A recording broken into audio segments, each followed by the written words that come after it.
All right, this is going to describe the program pitch project for the course. It's a big part of what you're going to be doing. And here's the idea behind this.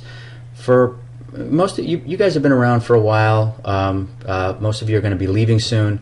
So you've been doing modeling and simulation, even if you never touched it before you came here. Those of you who are going to continue on and do modeling and simulation functions after you leave, maybe even after you're out of service, you're probably going to be doing something more along the lines of a program management function. That's more likely going to be what you're going to be doing. So what this project is about is piecing together everything you know about modeling and simulation with business processes, government acquisition, etc., to put together what we would call a program pitch. How would you imagine you leave here and you're sitting in a program office and you've got a great idea for something really important that you want to do? How do you take that, put it together in such a way that you can get it in front of a decision maker, a funding resource sponsor, who might give it a green light and make your dream a reality? That's what this is really all going to be about. So the first thing you got to ask yourself is, are we talking about a system or are we talking about a study? So many of you have already dealt with this. You know that there are folks in the Institute who are systems people. They build things, they write code, they do systems integration. That's the sort of they end up with, the key here is your idea going to end up with a physical thing? And I don't mean, you may do an experiment where you build something, but you're probably just going to throw that thing away because you did it for the point of doing an experiment. I mean something where you're building new technology to solve a problem. That's a systems approach. But you might also be doing something that's a study approach. So maybe you're going into some area and you're saying, you know, we don't know anything about training transfer in this area, and I want to get money. I got a new idea about how we're going to do training transfer for this very hard problem, and that's what we're going to do. I'm not going to build anything, but I'm going to study it. I'm going to create new knowledge in this area. So that'd be more of a study focus. And you'll see this will come up once or twice in these projects where the differentiation between system or study is going to change a little bit about what you do in these projects. So just think about what side you're on. So there's a 6-part project. Hopefully it's going to build on some things that you've already done. You can do this in teams or alone, whatever you want. It can be related to your thesis or not. Doesn't matter to me. Obviously if you do it in teams, it's probably not going to be related to everybody's thesis. So you decide how you want to do this. And please don't pack this all into the last 2 weeks of the course, because it won't go well. There's a lot of work. I try to give you a loose schedule to follow as you go through. Try to keep to it. The deadlines for everything are loose until we get to the very end. I need it done at the end of the quarter. So don't save it for the last 2 weeks. All right, first project, requirements. Here's the thing. You may have a fantastic idea and you may think it's really great. If nobody agrees with you, you're getting nowhere. So you got to figure out how to tie your cool idea to something we call requirements. Marine Corps puts out something called STOWs, Science and Technology Objectives. The Army does something similar. The Navy does something similar. Everybody does this. Very high level. There's the strategic thinkers in your service who are talking about where it is we're going to be going in the future. From that, they try to develop technology gaps. What are the things we don't know how to do, or we don't know how to do well enough to meet those ends? And those things end up driving these are kind of loose pie in the sky sorts of requirements I'm talking about. You know, so if you talk about littoral warfare, well, geez, that could be just about anything.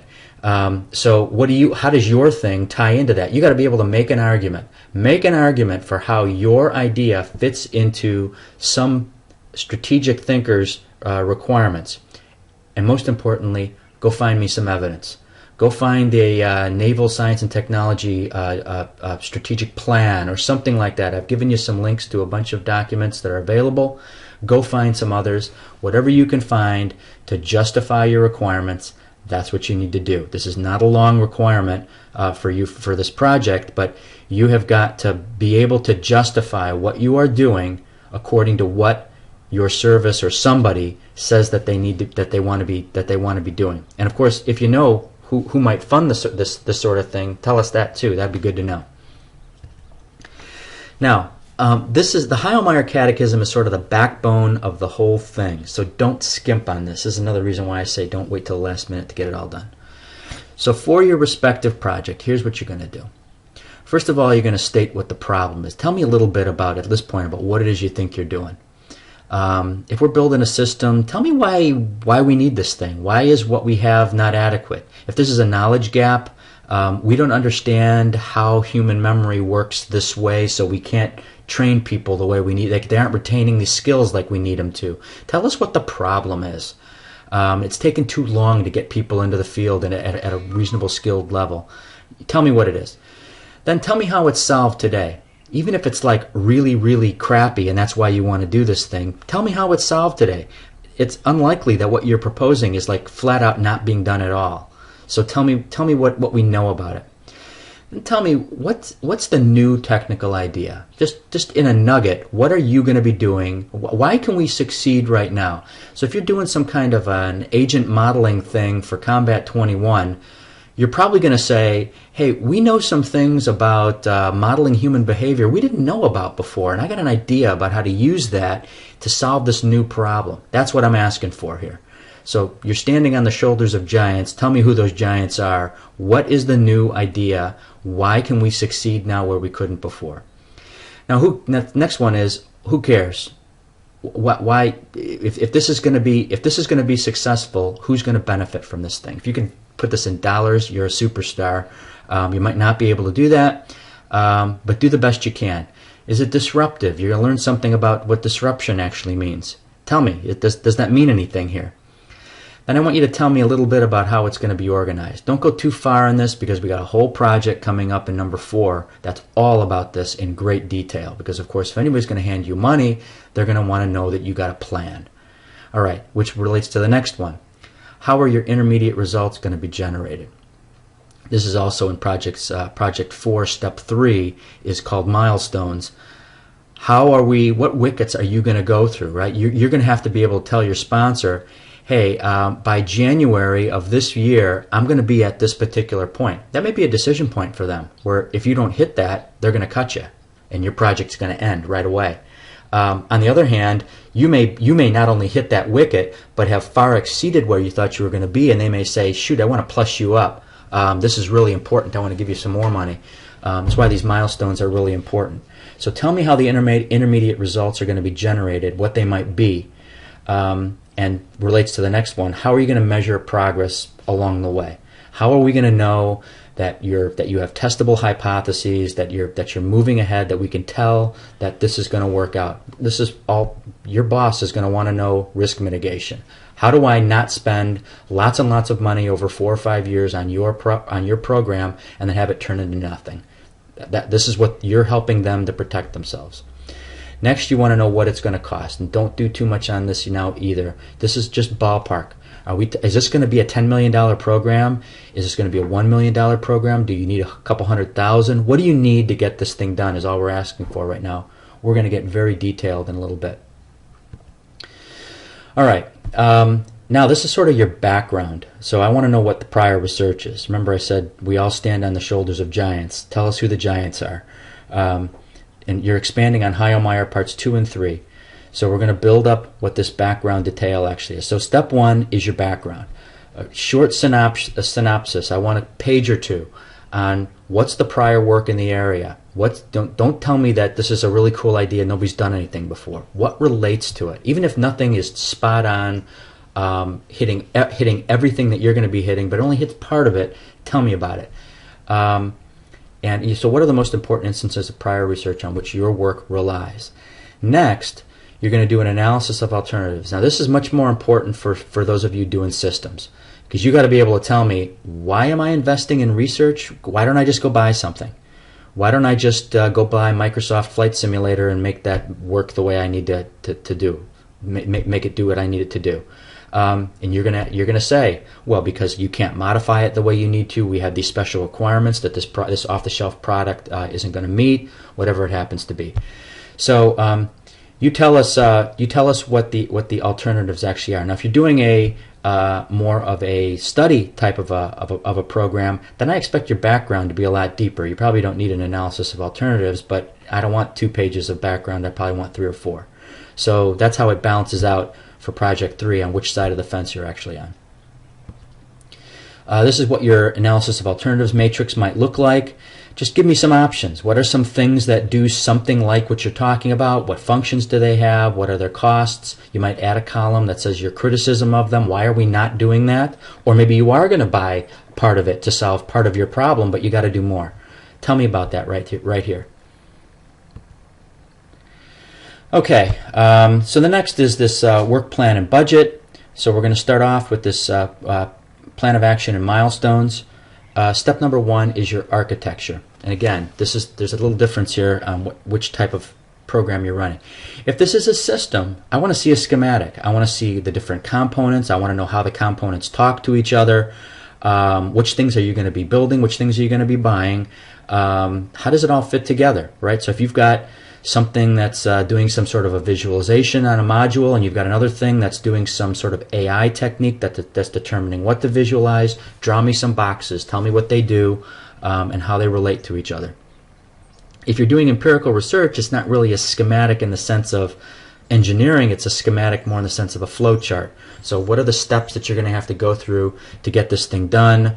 You may have IRB issues, you got to recruit subjects, you got to develop a prototype, sort of lay it all out for us, and that's going to play out directly when you build your work plan, because that's the next step is your outline. So you're going to make an outline that breaks your project into executable tasks. You're going to lay this all out. We're going to eventually do a Gantt chart in step 4 to show us how they all relate to each other. Step 3 is your milestones. We already mentioned that. These are like decision points. Don't skip them. The timeline really should look like a Gantt chart. Should have all your tasks laid out and subtasks. You don't have to go more than about 2 layers deep. But tell me how things fit together, how they relate, what things have to happen before other things. If this is a 1, 2, 3 year program, tell me how you think things are going to happen out in the future. This also kind of demonstrates that when bad stuff happens along the way, and it always does, you're going to be able to come back to me and tell me, hey, because we weren't able to get this contract let on time, these deadlines are now going to shift because I have it all laid out in a Gantt chart. I can answer those questions for you. So that's what you're doing there. Then you're going to prioritize. There may be some things along the way that are sort of like nice to have but not gotta have. Tell us what those are. And then lastly, you're going to do some workforce analysis. Tell me what skill sets you're going to need. I'm going to need somebody who really knows physics to be able to. I need an interoperability guy over here. I need a guy who does web services over here. Maybe, and you may be saying you're going to hire people. You may be saying you're going to outsource to a contractor. What are the skills that you're going to need to pull this thing off? And then lastly, you're going to lay out your budget. So this is in a lot more detail because this is obviously going to be a big part of a decision. All right, so here's your POA&M. You can see you've got tasks, subtasks, lay out priority, completion date. You see where it says Q1 through Q7. I laid it out in quarters where you might just sort of fill in the box to say this is going to be a 2-quarter long project or a 3-quarter long project. But what else you can do here is don't do quarters. Maybe quarters isn't enough. Maybe you got to do months. Take the Q's out and put January, February, March or something, or month 1, month 2, week 1, week 2, whatever level of granularity works for you. And then you're going to do a budget. So what we do at NPS all the time is we got to just roughly lay this thing out. And I'm not looking for names here, obviously. Don't do that at all. But just sort of say labor category. I need some engineering help. I need some system integration help. I need somebody who's going to run my experiment for me. I need to buy some equipment. I need to make some trips. I need to tell me what you need because you got to lay out a number here. Nobody can possibly greenlight this thing without knowing what it's going to cost. Now, the thing that many people skip is you're going to lay out a transition plan, because since you've already told us that this is important and that this really relates to something, some capability or need that somebody has, then you must know who cares. So find out where this is going to transition. There must be a program of record somewhere that cares about what it is you're doing. And I want to see two pieces of it. I want you to think about transitioning. This is transition inside of the government. Industry would actually be technically a transfer, where you're going to transfer maybe something out into industry. So you've invented this cool thing, and hey, here's some companies that build products that are kind of like what I'm talking about. They might be able to commercialize the result of my program. This is good stuff, not bad stuff. So identify Who in the government, who in industry is going to want to do this? And then lastly, you're going to pull all this together. But don't just grab all the pieces, staple them together, and say, I'm done. Because this needs to hold together as a full program pitch, and it shouldn't be crazy long. So I want to see a succinct title. I want you to write a little abstract. I want you to lay out the objective. You'll pull pieces out. You're not going to have a section called the Heilmeyer Catechism. You're going to have a section called objective.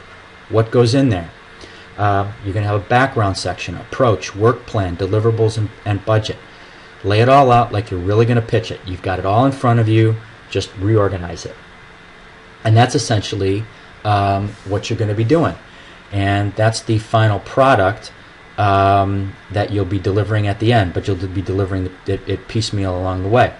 So we'll talk about this more as we go along. If anything is confusing, please ask. But I just wanted to give you a quick video synopsis so you can go back to this anytime you want and say, hey, what did he mean by this? What did he mean by that? This might help you a little bit.